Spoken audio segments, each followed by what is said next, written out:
and I want to hand over to Adrian Evans from Natural Resources Wales, who will take you through our interventions design approach. Thanks, Ian. Good afternoon, conference. The project has developed an intervention design manual.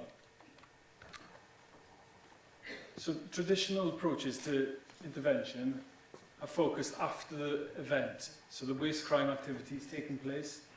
We're left with the consequence and harm, and we tend to react to chase the bad guy and try and clean up the site. The project's approach has to be look wider at the interventions available, particularly upstream of the waste crime activity taking place in the first place. I'll briefly just run through some of the steps involved in our intervention framework. So the first step is around the context and targets that the intervention will ultimately target. So the context should help you understand the operating environment that's allowing the illegality to take place in the first place. Sort of the regulatory environment as well, your opportunities and activities that are already existing in the space. And you should identify targets in an early stage where those targets might not be the perpetrators of the crime. They might be facilitators in that chain. So, for example, operators allowing their waste to be carried by unregistered carriers, for example. So, once you've understood the context, you should start to be able to put together a problem statement articulating exactly where you think things are going wrong and where you need to act to address. That then will allow you to set your objectives. The objectives can be broad in nature, and also they should be achievable. Again, from your objectives, this will allow you to start thinking about the interventions that will allow you to put in place to achieve those objectives. And you should start thinking about delivery agents.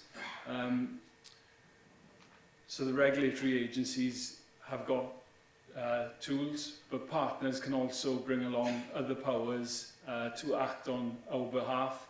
And you can look at wider partnerships that can help you achieve your objectives. The next step is around modelling the proposed interventions to help you achieve those objectives. During the project, we've used dependency modelling to help us assess where we can be most effective to achieve the outcome. You may find that during the modelling process or during the intervention design that you're missing information, or the model is telling you what you've come up with won't be successful. The process is iterative, so you can go back and refresh your objectives or look again at the concerns and barriers that you've identified. Finally, you can move on to deploying your intervention.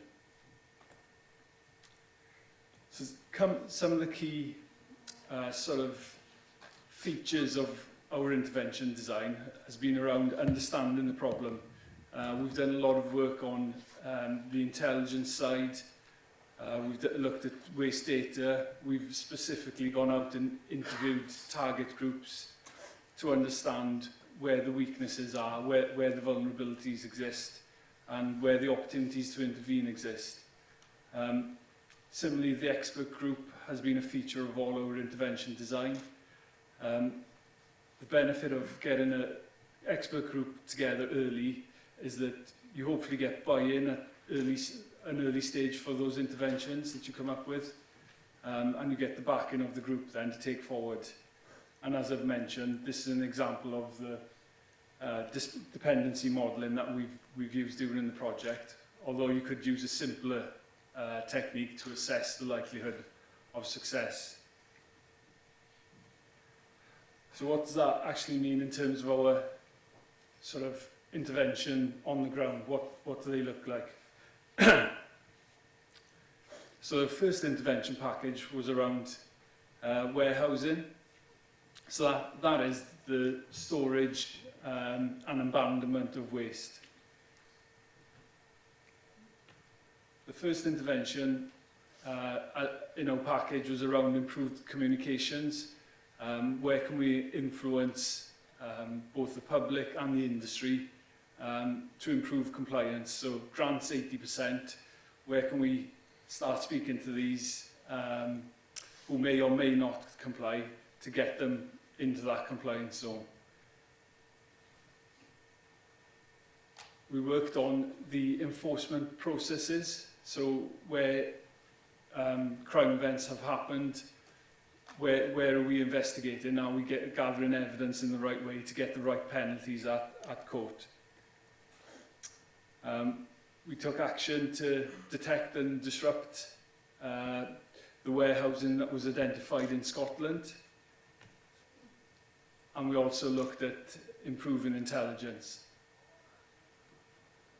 So the result of some of these interventions were that we managed to reach over 100,000 people through a traditional media campaign, but nearly 500,000 online through social media.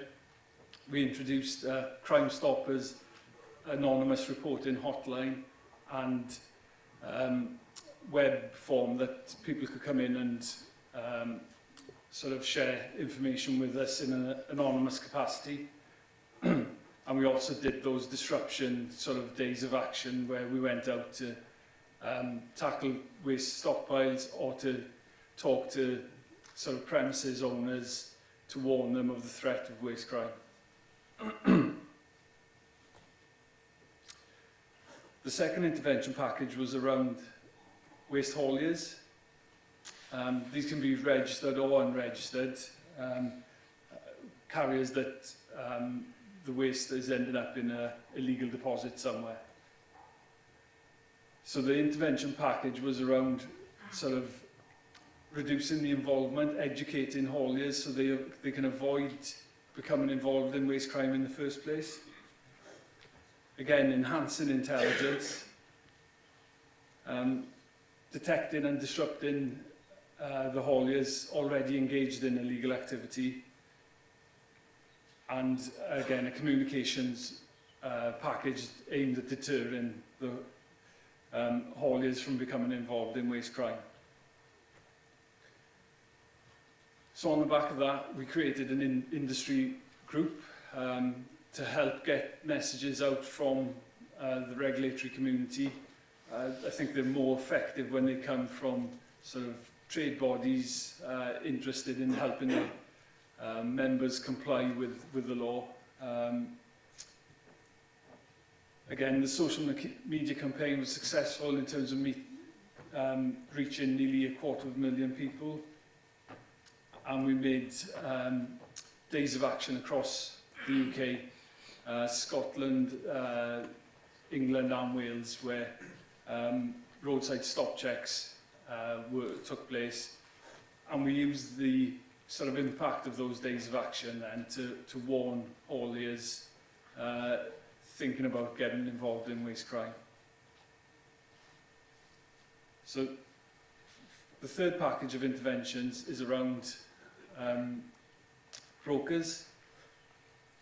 This is still in development and will be applied before the end of the project. We're looking at improving regulatory oversight. Again, deterring unscrupulous brokers through communication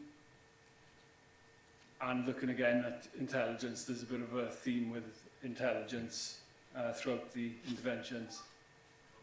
So in terms of where we think our interventions have hit, they've hit across the different opportunities that I highlighted at the start of the presentation.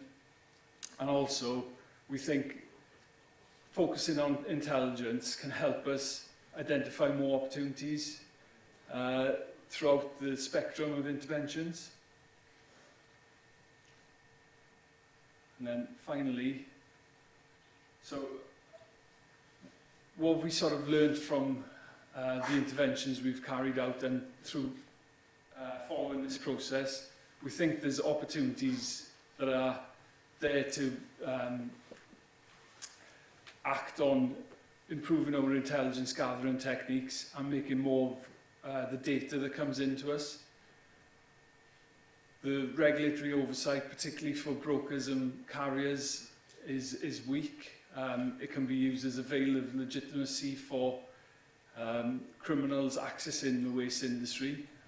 There's an opportunity for agencies to look at those registration requirements. There's more we can do through this intervention framework to develop new interventions and to test new intervention approaches. And today is about collaborating and sort of bringing this out to you so that you might take forward the intervention framework and develop your own approaches from there that you can share back with us.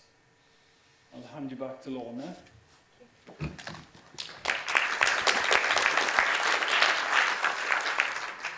Thank you very much, Aid.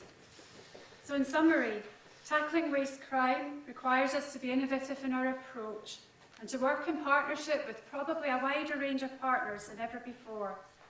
LifeSmart Waste has produced these set of tools that will assist us in improving our understanding of waste crime and an interventions approach that will support us being more successful and effective in tackling waste crime.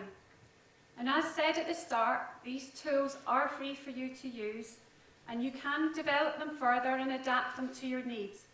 And if you do so, we would welcome your feedback when you use these tools. But during the conference, we'll be really keen to hear which ones of these tools are really of interest to you. And what this will do is it'll help us develop the training materials to support you in the use of the tools. So you can request more information by contacting any of the project staff. Equally, as Ian said earlier, you can go on the LifeSmart Waste website, you can sign up for the newsletter, and you will be able to get information that way. All that remains for me to do as part of this presentation is to thank all my presenters who have helped me describe the LifeSmart Waste project to you, and to Ian for helping me with the technical side, but also to those who have played some part in this project to contribute to the development of this work, and they're all listed on this slide. There's a fair few. But also, thank you to all of you for listening to us at this time. Thank you.